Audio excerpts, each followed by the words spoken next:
தேவனே, நான் உங்ககிட்ட இருந்து தொடங்குறேன். தொடர்ந்து குழந்தைகளுடைய உரிமை சார்ந்தும் பாதுகாப்பு சார்ந்தும் இயங்கக்கூடியவர் நீங்க. இன்றைக்கு வந்திருக்கக்கூடிய உச்சநீதிமன்ற உத்தரவு சொல்லக்கூடிய செய்தி என்ன? அதை எப்படி பார்க்குறீங்க?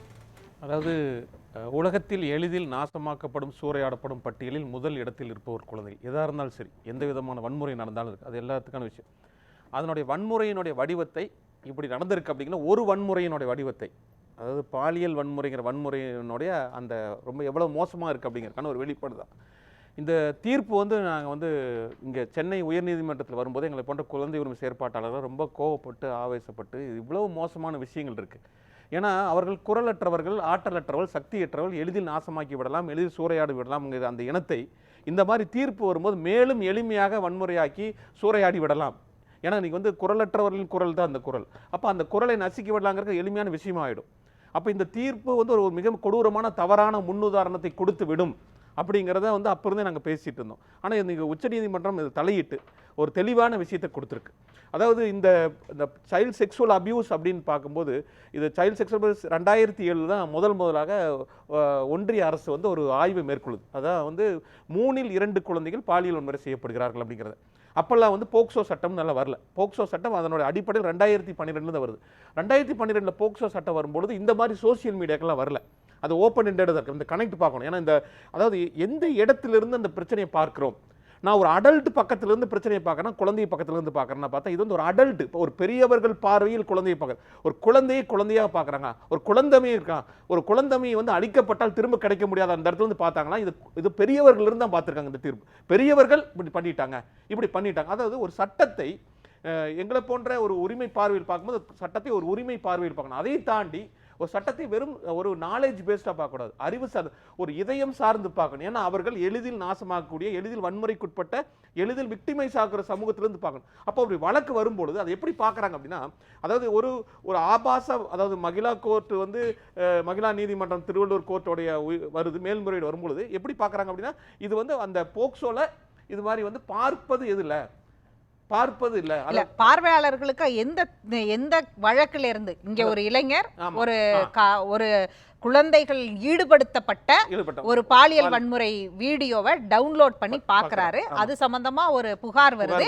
அந்த புகார் அடிப்படையில நீதிமன்றத்துக்கு போகும்போது அவரை அரெஸ்ட் பண்ணி போக்சோ சட்டத்துல போடணுங்கிறது காவல்துறை சொல்கிறது. அவர் அதற்கு சொல்றாரு, இது தேவையில்லை, அவர் இதை யாருக்காவது ஷேர் பண்ணாலோ டிரான்ஸ்ஃபர் பண்ணாலோ தான் அது பாதிப்பு அப்படிங்கிற புள்ளியில நீதிபதி ஆனந்த் வெங்கடேஷுடைய அந்த தீர்ப்பு இருந்தது.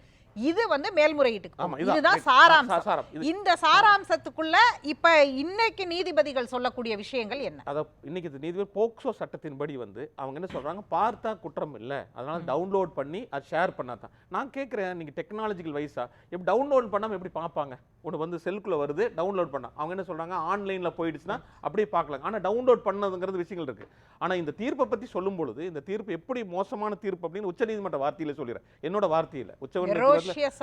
அருவருப்பான தவறு, ரொம்ப மோசமான விஷயம். அதாவது அது மட்டும் இல்லாம என்ன, குறையற்ற தீர்ப்புன்னு சொல்லுவோம். அப்போ அது எந்த இடத்துல இருந்து பாக்குறாங்க?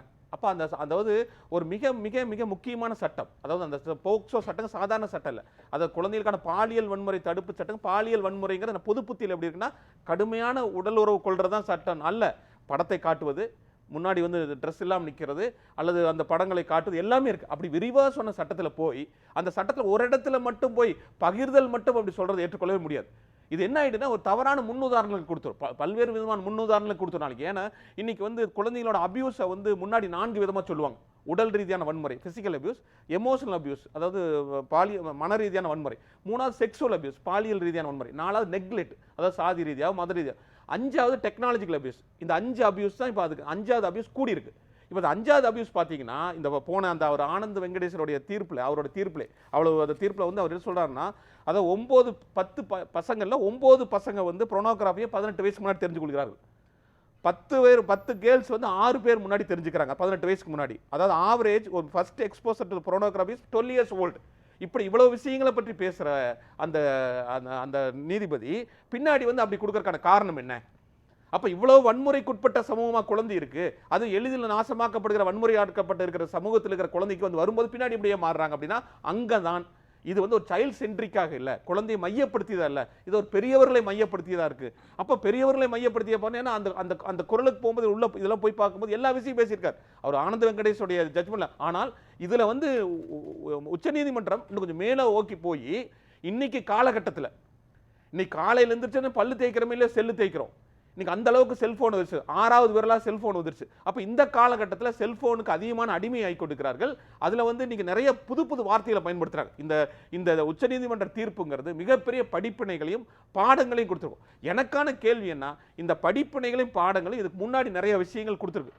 உயர்நீதிமன்றத்தில் பல்வேறு விதமான இருக்கு, அதாவது தெரியாம அப்படி பட்டுட்டு போயிடுச்சு அதனால அப்படின்னு சொல்லி ஒரு கேரளா உயர்நீதிமன்றம் இப்ப எல்லா தீர்ப்புகளுக்கும் ஒரு முதன்மையான தீர்ப்பு அது வந்துருச்சு. அதெல்லாம் கிடையாது, அது வந்து பாலியல் வன்முறை தான், இது போக்சோ சட்டத்தின் கீழ் வரும், அதனால இதன் அடிப்படையில் நீங்க கொடுங்கன்னு இருக்காங்க. ஆனால் எனக்கு இது முன்னாடி நிறைய உச்சநீதிமன்ற தீர்ப்புகள் கொடுத்திருக்காங்க, அது அத்தனையும் குழந்தையின்பால் அக்கறை கொண்டு அமல்படுத்தி இருக்கிறாங்களா ஒரு கேள்வியோட நான் நிறுத்திக்கிறேன். அது தொடர்ந்து பேசுவோம் நம்ம. அதை குழந்தைகளுடைய ஆபாசப்படம் அப்படிங்கிற சொல்லை, அது குழந்தைகளை ஈடுபடுத்தியங்கிற ஒரு வார்த்தையை நானாவது இப்ப பயன்படுத்தினேன். ஆனால் பெரும்பாலும் தமிழ் ஊடகங்கள்ல குழந்தைகள் ஆபாசப்படம் அப்படிங்கிற நேரடியாக அப்படின்லாம் இருக்கு. ஆனா அந்த வார்த்தையை இனி பயன்படுத்தக்கூடாதுன்னு இளம் அழகியில் எழுதி கொண்டிருக்கிறாங்க, இன்னும் இளம் அழகியில் எழுதி கொண்டிருக்கிறாங்க. 18 வயசுக்கு இருக்கிற ஒரு குழந்தையும் எழுதாம இளம் அழகியில் எழுதி கொண்டிருக்கிற நாளிதழ்கள் தமிழ்நாட்டில் உண்டு. இதுல வந்து நிறைய அது எக்ஸ்ப்ளாய்டிவ், அது ரொம்ப முக்கியம், சுரண்டப்படுகிற, அதாவது பாலியல் சுரண்டல் உட்பட்ட குழந்தைகள், அதாவது ரொம்ப முக்கியமானது சைல்ட் எக்ஸ்ப்ளாய்டபிள்ங்கறாங்க, child sexual exploitable content, abuse material, CSEAM தான் சொல்றாங்க. ரொம்ப முக்கியமான வார்த்தை. ஏன்னா இன்னைக்கு வந்து அது குழந்தையினுடைய மாண்பு மிக முக்கியமானது. குழந்தையோட மாண்பை நீங்க சிதைச்சிடாதீங்க, மரியாதை. ஏன்னா இன்னைக்கு எல்லாரும் என்னாச்சுன்னா யாரெல்லாம் ஆண்ட்ராய்டு போன் வச்சிருக்காங்களோ எல்லாம் இன்னைக்கு மீடியா பர்சன் ஆயிட்டாங்க. அப்ப நீங்க எல்லாரும் இன்னைக்கு சகட்டுக்கு போய் போட்டு கொண்டு இருக்காங்க. அதை ரெகுலேட் பண்ணணும்னா இந்த தீர்ப்பின் அடிப்படையில் கண்டிப்பாக பண்ண வேண்டிய சூழல் இருக்கு. அதையும் நம்ம கவனத்தில் கொள்ளணும். இப்போ நீங்கள் சொன்னீங்க, நான் இதுக்கு முன்னாடி உச்சநீதிமன்றம் நிறைய இந்த மாதிரியான உத்தரவுகளை டைரக்ஷன்ஸை கொடுத்துருக்குது, இது போக்சோ ஆக்டில் ஒரு திருத்தம் கொண்டு வரணும்னு சொல்கிறாங்க, இந்த மாதிரியான போர்னோகிராஃபியை பார்ப்பதை குற்றத்துக்கான தண்டனைகளையெல்லாம் அதில் வந்து ஆட் பண்ணணும்னு அவங்க சொல்கிறாங்க இல்லையா? இது அரசு செய்யும்னு ஏன் உங்களுக்கு தோணலையா? இதுக்கு முன்னாடியெல்லாம் கொடுத்த உத்தரவெல்லாம் என்ன ஆச்சுன்னு ஏன் ஒரு அயற்சியோட பார்க்க? எனக்கு என்னன்னா ரொம்ப முக்கியமான விஷயங்க, குழந்தைகள் 18 வயசு கீழேங்க, அவர் ஓட் பேங்க் கிடையாது, எந்த அரசியல் கண்டுக்க மாட்டாங்க. இன்னைக்கு வந்து கடந்த 10 ஆண்டுகளை எடுத்து பார்த்தீங்கன்னா ஒன்றிய அரசுல குழந்தைகளுக்காக செலவுப்பட பட்ஜெட் எவ்வளவு குறைச்சிருக்காங்க தெரியுங்களா? குழந்தைகளுக்கு எதிராக நடக்கிற வன்முறை எவ்வளவு அதிகரிச்சிருக்கு, குழந்தைகள் நடக்கிற பாலியல் வன்முறை எவ்வளவு அதிகரிச்சிருக்கு, குழந்தைகளுக்கு எதிராக இன்னைக்கு டீனேஜ் பிரெக்னன்சி, இன்னைக்கு இவ்வளவு பேசுற போக்சோ சட்டம் இன்னைக்கு பேசிக் கொண்டிருக்காங்களே, நீ போக்சோ சட்டத்தில் எத்தனை சிறப்பு நீதிமன்றங்களை உருவாக்கி இருக்காங்க, போக்சோக்கு நிதி எவ்வளவு ஒதுக்கி இருக்காங்க, அப்படியெல்லாம் கேள்வி வச்சு ரொம்ப மோசம். இன்னைக்கு குழந்தைகளுக்கு ஒதுக்கப்படுகிற சைல்ட் ப்ரொடெக்ஷனுக்கான பட்ஜெட் குறைச்சிருக்காங்க. இன்னைக்கு குழந்தைகளுக்கு எதிராக நடக்கிற வன்முறை வந்து 160 விழுக்காடு போயிருக்கு, குழந்தைகள் செய்யற வன்முறை அதிகரிச்சிருக்கு. ஆனா குழந்தைகள் கொடுக்கப்படுகிற நிதியை குறைச்சிட்டு வந்தா எங்க போய் கொடுக்கும்? இன்னைக்கு போக்சோலிங்க, நீங்க வந்து போக்சோ சட்டம் பாய்ந்ததுன்னு சொல்றாங்க எல்லா இடத்துலயும் போக்சோ சட்டம் பாய்ஞ்சு. போக்சோ சட்டத்துடைய ஜட்ஜ்மெண்ட் எவ்வளவு % தெரியுமா? 14 to 16%.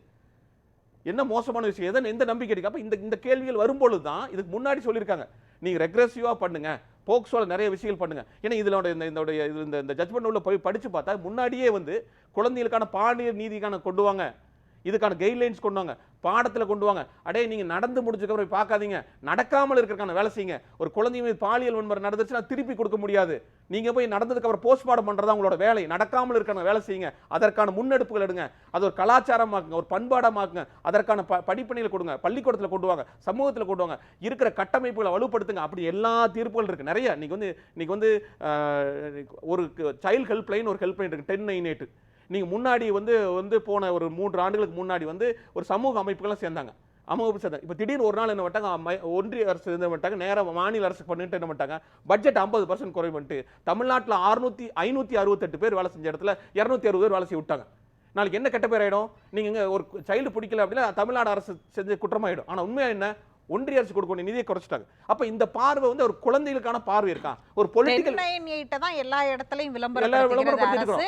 குழந்தைகள்கிட்டயும் நாம போய் பள்ளிகள்ல இருந்து எல்லா இடங்கள்லயும் நாம சொல்றோம் 998 தான் நாம வந்து பாதுகாப்புக்கான முதல் நம்பரா சொல்றோம். நம்ம பொலிட்டிக்கல் வில் இல்லைங்க, இன்னைக்கு வந்து குழந்தைகளுக்கான பொலிட்டிக்கல் வில் இல்லைங்க. இது குழந்தை இன்னைக்கு நிலையில அவர்கள் தான் இந்த நாட்டினுடைய குடிமக்கள், நாளைக்கு நிரூபிக்கக்கூடிய அவங்களை வளப்படுத்துவதற்கான எல்லா விஷயத்தையும் செய்யாம எல்லா விஷயத்திலும் குழந்தைகளை சுரண்டிட்டு நாசமாக்கிட்டு நல்ல எதிர்காலம் இல்லைன்னு எப்படி சொல்லுவீங்க? என்ன ஹோப் இருக்கு? நீங்க எந்த ஹோப்ல இருக்கு? நீங்க வந்து எந்த ஹோப்ல வந்து கொடுக்க முடியும்? இன்னைக்கு நான் வந்து இன்டகிரேட்டட் சைல்ட் ப்ரொடெக்ஷன் ஸ்கீம், அந்த ஸ்கீம் பேருங்க, அது முன்னாடி இருந்த ஸ்கீம், அந்த ஸ்கீமுக்கு மிஷன் வட்சல்யான்னு வச்சாங்க. மிஷன் வட்சல்யா என்ன மீனிங்? நானே உங்ககிட்ட கேட்கலாம்னு நினைச்சேன். மிஷன் வட்சல்யம் நான் கேட்கிறேன், நான் திட்டத்தினோட பெயரே புரியலீங்க. திட்டம் எப்படிங்க புரியும்? அப்போ ஒரு பக்கம் குழந்தைகளுக்கு எதிராக நடக்கிற வன்முறையை நீ கூட்டிகிட்டே இருக்கு, குழந்தைகளுக்கு எதிராக நடக்கிற வன்முறை குறைப்பதற்கான பட்ஜெட்லாம் குறைச்சிட்டு வந்தீங்கன்னா குழந்தைகள் எங்க இருப்பாங்க? குழந்தைகளுக்கான நீதி எங்க?